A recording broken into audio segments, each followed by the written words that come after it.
Before start this video, please subscribe my channel and click on bell icon. Thanks. Tasmanian devils are susceptible to two fatal transmissible cancers called devil facial tumor 1, DFT1, and devil facial tumor 2, DFT2, that have caused rapid population decline in recent decades. The two cancers both manifest with disfiguring facial tumors. In a new study, University of Cambridge researchers mapped the emergence and mutations of DFT1 and DFT2 and characterized these cancers' ongoing evolution. The findings underline the continued threat that transmissible cancers pose to Tasmanian devils. The results are published today in the journal Science. The incredible fact that Tasmanian devils have not one, but two, transmissible cancers, makes it possible to compare their evolution, and this gives us new insights into the key mechanisms involved, said lead author Elizabeth Murchison, professor of comparative oncology and genetics at the Depart. By looking at the mutations that have accumulated in these cancers' DNA, we can trace the origins and evolution of these diseases.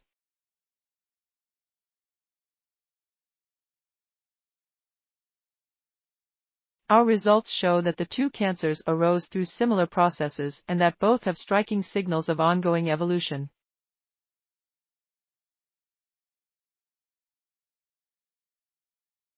It is difficult to predict how this continued cancer evolution will impact devils.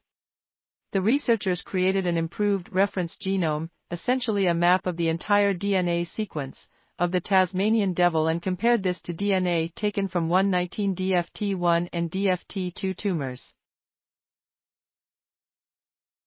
DFT1 was first observed in 1996 in Tasmania's northeast and is now widespread throughout Tasmania. DFT2, on the other hand, was first observed in 2014 and remains confined to a small area in Tasmania's southeast. The scientists identified mutations in the tumors and used these to build family trees of how the two cancers had each independently arisen and evolved over time.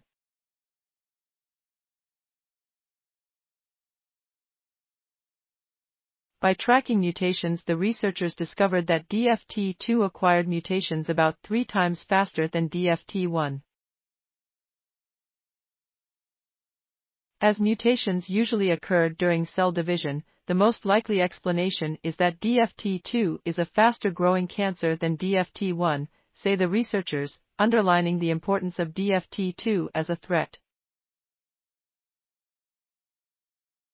DFT2 is still not widespread in the devil population, and very little is known about it.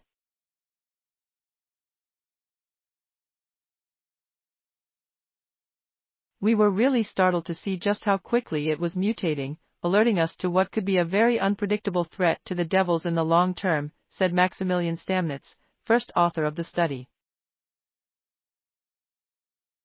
The team found that DFT1 arose in the 1980s, up to 14 years before it was first observed, whereas DFT2 emerged between 2009 and 2012, only shortly before it was detected. Mapping the mutations revealed that DFT1 underwent an explosive transmission event shortly after it emerged.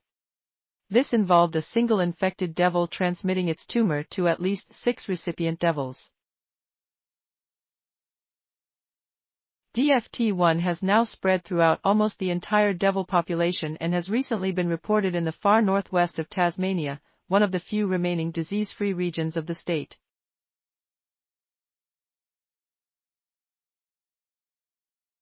Researchers also identified for the first time an instance of DFT1 transmission between a mother and the young in her pouch. Additionally, they found that the incubation period, the time between infection and the emergence of symptoms, can in some cases be a year or more. These findings have important implications for conservation scientists working to protect the species. I come from Tasmania and love Tasmanian devils, they have a special place in my heart, said Murchison. Transmissible cancers pose an unprecedented and unpredictable threat to Tasmanian devils. This research highlights the continuing importance of monitoring and conservation programs. It also gives us new insights into the evolutionary mechanisms operating in cancer more broadly, including in human cancers. The research was funded by Wellcome, the Gates Cambridge Trust and Eric Geiler Tasmanian Devil Research grants from the University of Tasmania Foundation.